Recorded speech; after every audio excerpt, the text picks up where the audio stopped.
हम देखेंगे MPPSC 2018 का सॉल्व पेपर। तो आइए शुरू करते हैं। हमारा पहला क्वेश्चन है कि मध्य प्रदेश के राज्य पक्षी का क्या नाम है। तो इसका आंसर होगा साहिब बुलबुल, जिसको पैराडाइज फ्लाई कैचर भी कहते हैं। दूसरा क्वेश्चन होगा NGT का पूर्ण रूप क्या है। तो इसका आंसर होगा नेशनल ग्रीन ट्राइब्यूनल।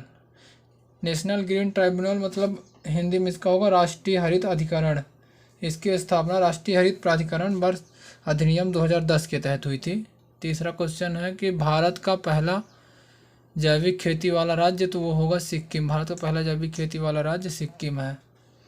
आइए चौथा क्वेश्चन होगा मेट्रोपॉलिटन शहरों में निम्नलिखित में से कौन से वायु प्रदूषक है।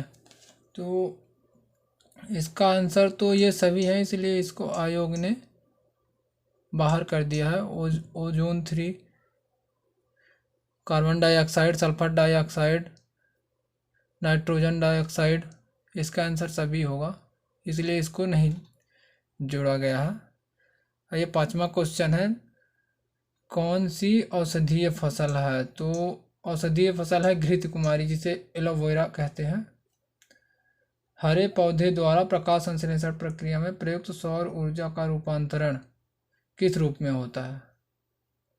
तो इसका आंसर हो जाएगा रासायनिक ऊर्जा में, प्रकाश संश्लेषण में रासायनिक ऊर्जा। मनुष्य की सभ्यता की सीमा क्या होती है। तो इसका होगा 20 हर्ट्ज से 20,000 हर्ट्ज तक। निम्नलिखित में से कौन सा मरुस्थल है। तो इसका होगा सिंधु क्षेत्र में, क्योंकि थार का मरुस्थल वही है। पाकिस्तान में थार के मरुस्थल का जो भाग आता है उसे पाकिस्तान में चोलिस्तान कहते हैं। आइए 9वें क्वेश्चन में चलते हैं। 9वां क्वेश्चन है अंतर्राष्ट्रीय पृथ्वी दिवस। अंतर्राष्ट्रीय पृथ्वी दिवस 22 अप्रैल को मनाया जाता है। इसमें और है जो अंतर्राष्ट्रीय जल दिवस है, तो वो 22 मार्च को और 22 मई को अंतर्राष्ट्रीय जैव विविधता दिवस मनाया जाता है। 10वें क्वेश्चन पे चलते हैं। 10वें क्वेश्चन में है कि निम्नलिखित में से कौन सा सुमेलित नहीं है। तो इसका आंसर हो जाएगा D number, island of lost girl. इसको इन्होंने नहीं लिखा, कृणाल बसु की रचना नहीं है, यह अमेरिकी उपन्यासकार जेनिफर मैक की रचना है। 11वें क्वेश्चन में चलते हैं।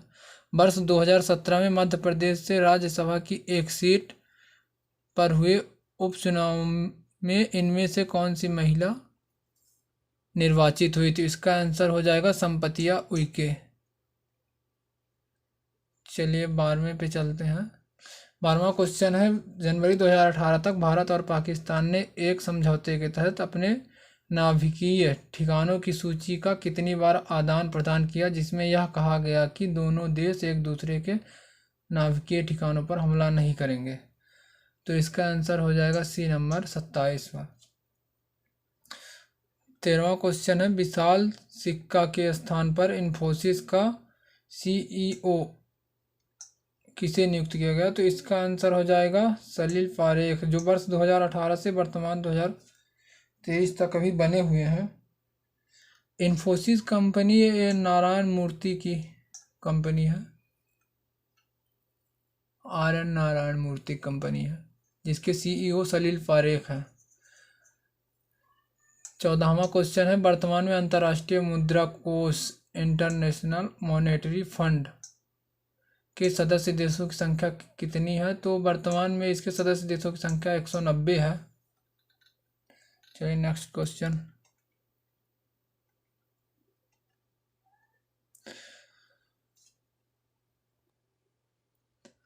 पंद्रहवां क्वेश्चन है मध्य प्रदेश विधानसभा चुनाव 2013 में कितनी महिलाएं निर्वाचित हुई। तो 2013 में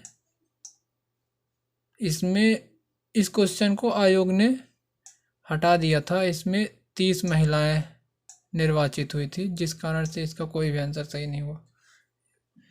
16वां क्वेश्चन है मध्य प्रदेश राजकोषीय उत्तरदायित्व एवं बजट प्रबंधन अधिनियम किस वर्ष पारित हुआ। तो इसका आंसर हो जाएगा 2005 में पारित हुआ। 17वां क्वेश्चन अमेरिका के राष्ट्रपति डोनाल्ड ट्रंप ने किस तिथि को जेरूसलम को इजराइल की राजधानी के रूप में मान्यता दी, तो इसका हो जाएगा 6 दिसंबर 2017 को। अगले क्वेश्चन पे चलते हैं। 18वां क्वेश्चन हमारा है, विश्व बैंक एवं DIPP द्वारा अक्टूबर 2016 में जारी की गई कारोबार सुगमता रैंकिंग में निम्न किन 2 राज्यों को संयुक्त रूप से पहला दर्जा मिला? तो इसका आंसर हो जाएगा D नंबर, आंध्र प्रदेश एवं तेलंगाना।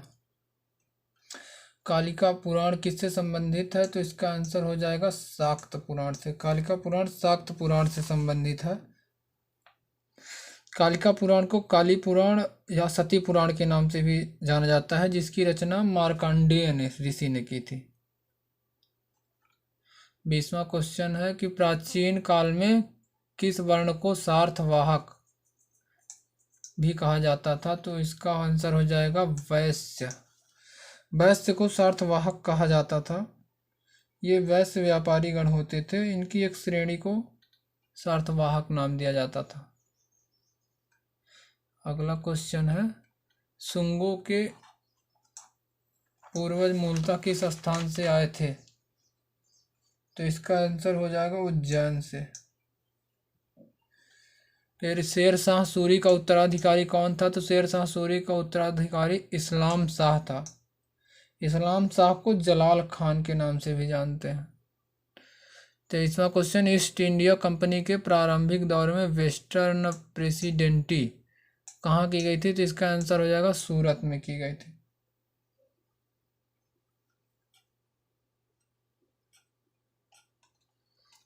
24वां क्वेश्चन पे चलते हैं। ब्रिटिश साम्राज्य पूरी तरह से सड़ चुका है, हर तरह से भ्रष्ट, अत्याचारी व हीन है, यह कथन किसके द्वारा कहा गया? तो यह कथन सिस्टर निवेदिता के द्वारा कहा गया था। भारत छोड़ो का नारा किसने दिया था? तो ये दिया था यूसुफ मेहर अली ने दिया था। भारत छोड़ो का आंदोलन नारा यूसुफ अली ने दिया था। अगला क्वेश्चन हमारा है, प्लान्ड इकोनॉमी फॉर इंडिया पुस्तक के लेखक कौन है? तो इसके लेखक हो जाएंगे डॉक्टर विश्वेश्वरैया। चलिए 27, अगला क्वेश्चन 27वां क्वेश्चन, किस नरसंहार को मध्य प्रदेश का जलियांवाला बाग कांड कहा जाता है? तो इसका आंसर हो जाएगा चरण पादुका नरसंहार। फिर दूसरा क्वेश्चन है, भारत का दूसरा सबसे बड़ा नदी बेसिन कौन सा है? तो इसका आंसर हो जाएगा गोदावरी नदी बेसिन, जो त्र्यंबकेश्वर के पहाड़ी महाराष्ट्र से निकलकर बंगाल की खाड़ी में गिरती है। 28वां क्वेश्चन है, भारत की सबसे लंबी नदी कौन सी है? तो हो जाएगा गंगा। फिर पाक जलसमंद मध्य किन के मध्य स्थित है? तो भारत और श्रीलंका के मध्य।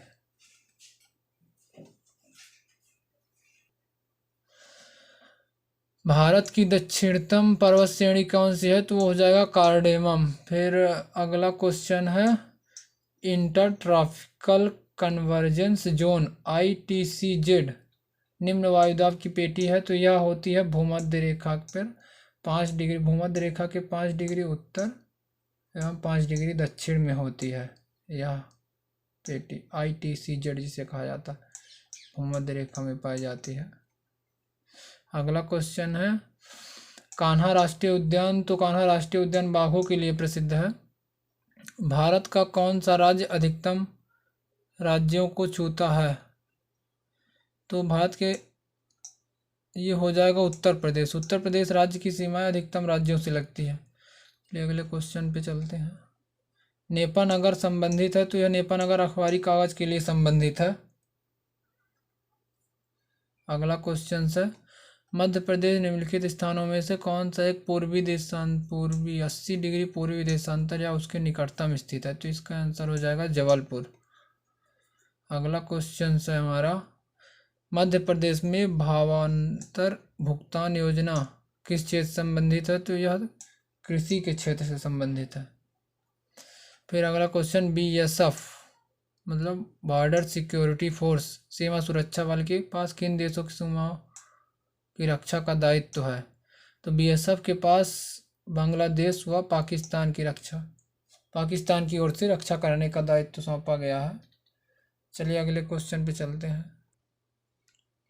39वां क्वेश्चन है, कौन मध्य प्रदेश के कार्यवाहक राज्यपाल नहीं रहे? तो वो हो जाएगा जस्टिस GD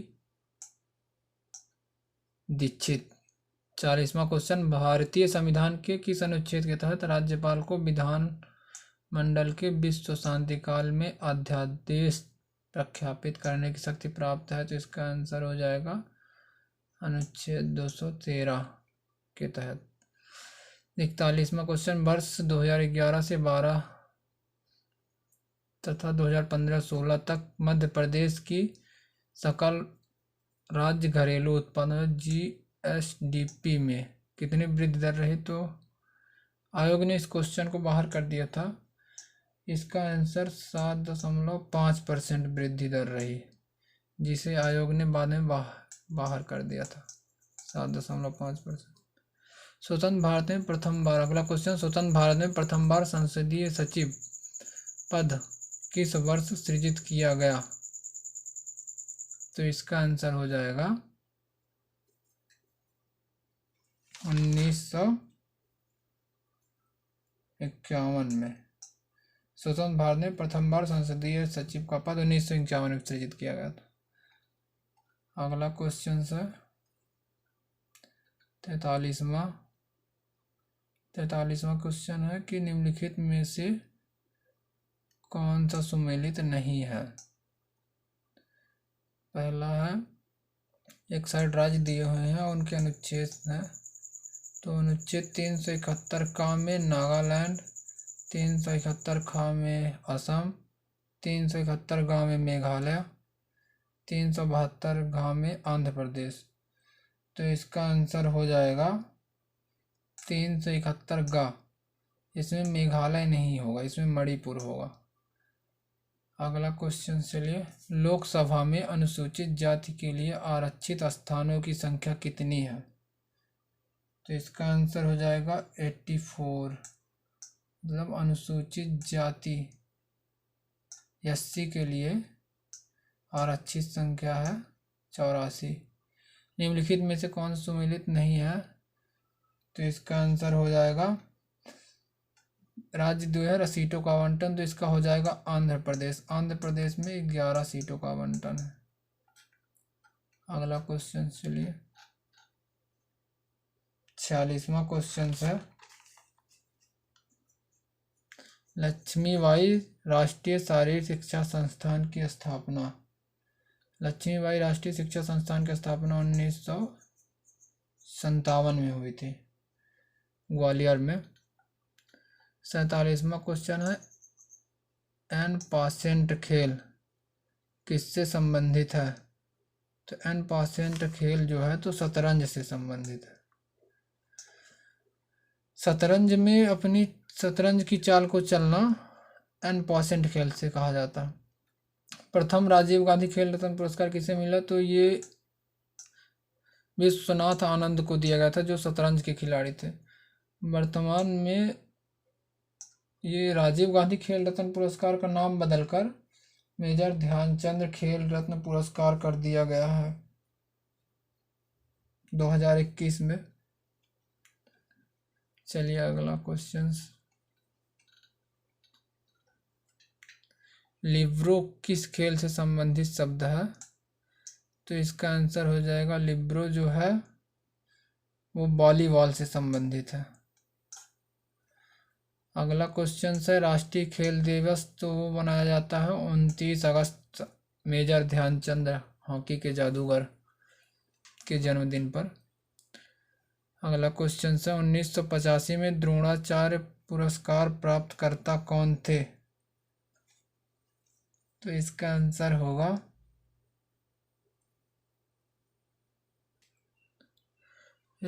हो जाएगा OM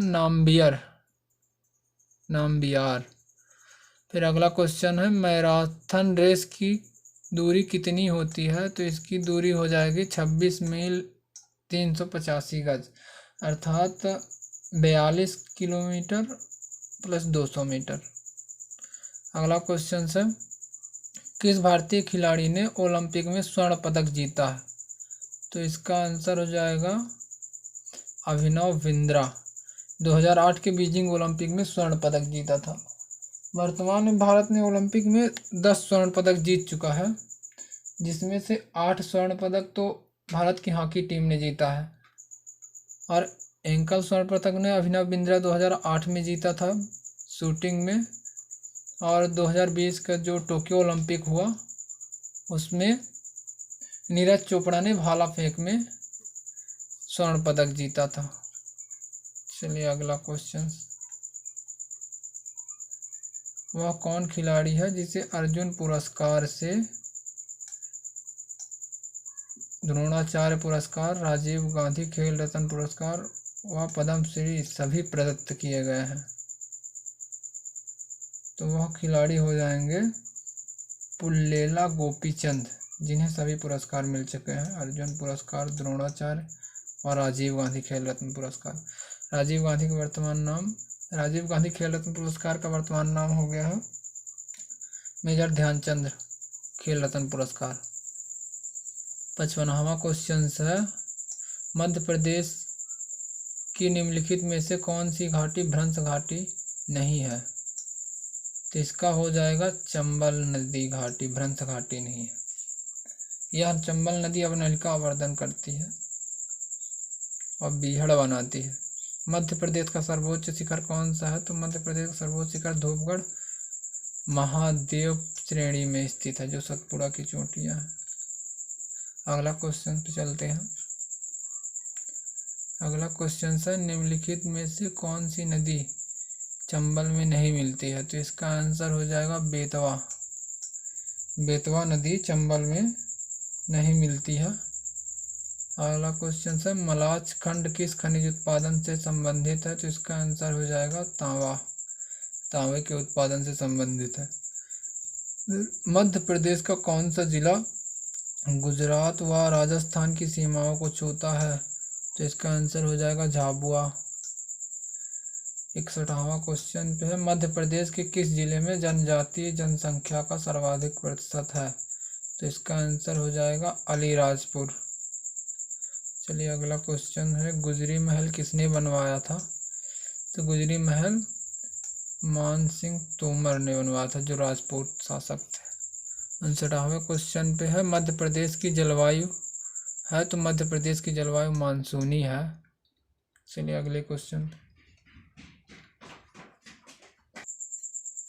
63वां क्वेश्चन है, मध्य प्रदेश का कौन सा नगर राष्ट्रीय राजमार्ग 3 पर स्थित नहीं है? तो इसका आंसर हो जाएगा सुजालपुर, जो राष्ट्रीय राजमार्ग 3 पर स्थित नहीं है।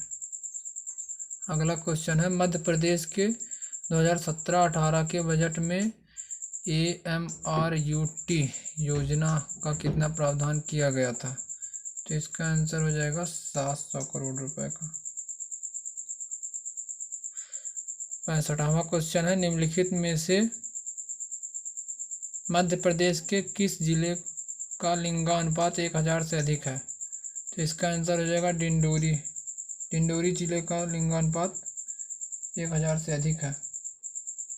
66वां क्वेश्चन है, मध्य प्रदेश के मुख्य सचिव नहीं रहे हैं? तो वो है PK नरोन्हा। चलिए 67वां क्वेश्चन पे चलते हैं। यह क्वेश्चन है, मध्य प्रदेश जिला योजना समिति अधिनियम किस वर्ष पारित किया गया?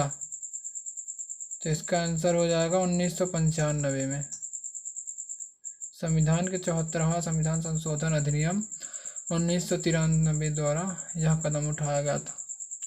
68वां क्वेश्चन है, तेजस्विनी ग्रामीण महिला सशक्तिकरण कार्यक्रम में वित्तीय सहयोग प्रदान करने वाला संगठन कौन है?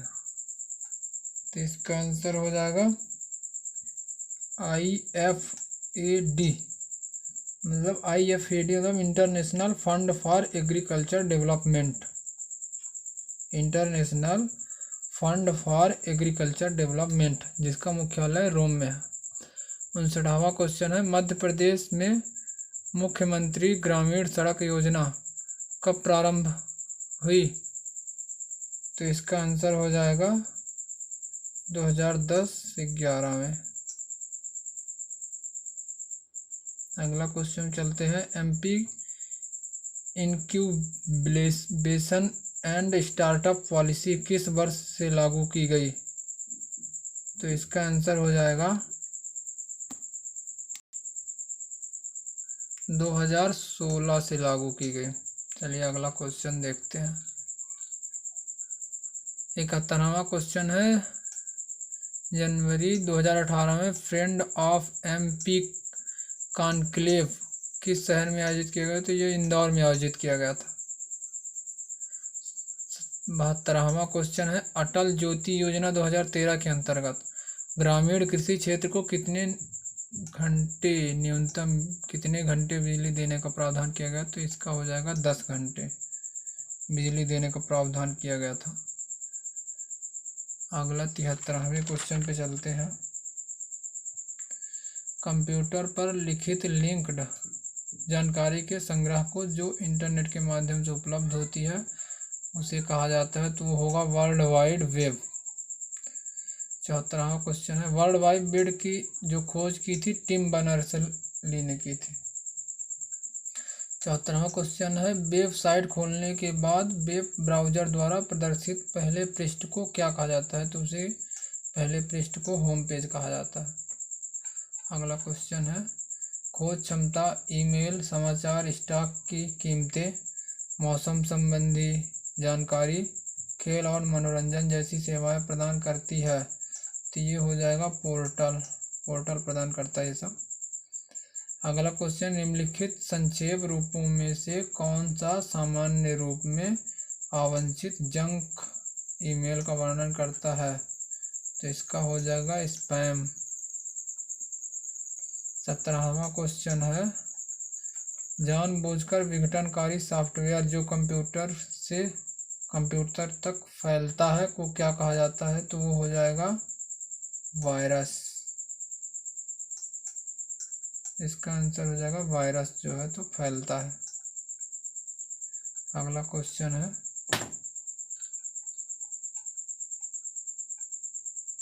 78वां क्वेश्चन है, निम्नलिखित में से कौन सा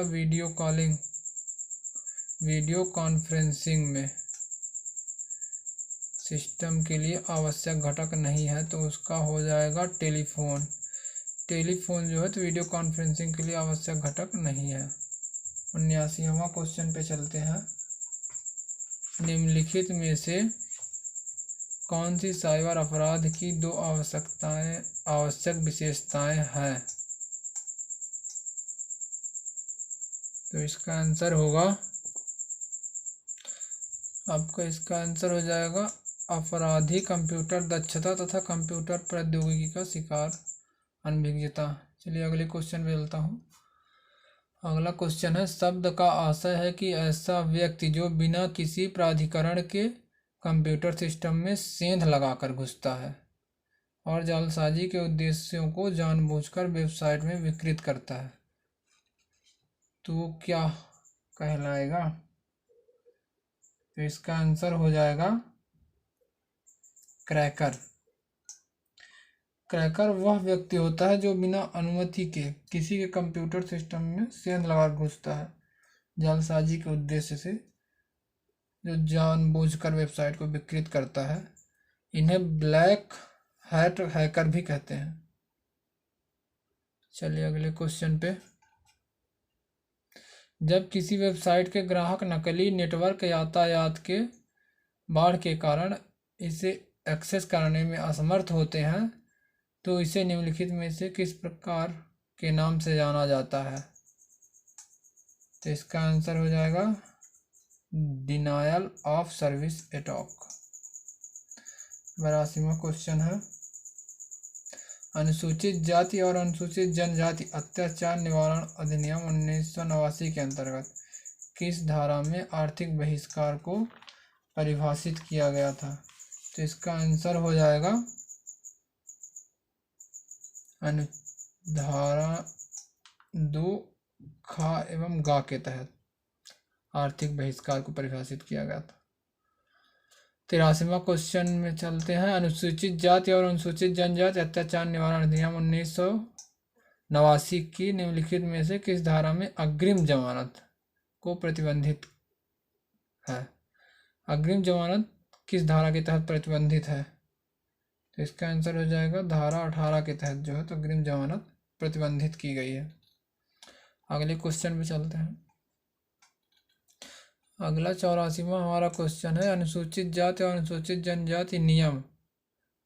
जो अनुसूचित जाति और अनुसूचित जनजाति नियम है 1995, निम्नलिखित में से किस धारा के अंतर्गत वार्षिक रिपोर्ट के लिए सामग्री का उपबंध किया गया? तो इसका आंसर होगा धारा 18 के तहत वार्षिक रिपोर्ट सामग्री को वार्षिक रिपोर्ट के लिए सामग्री का उपबंध किया गया।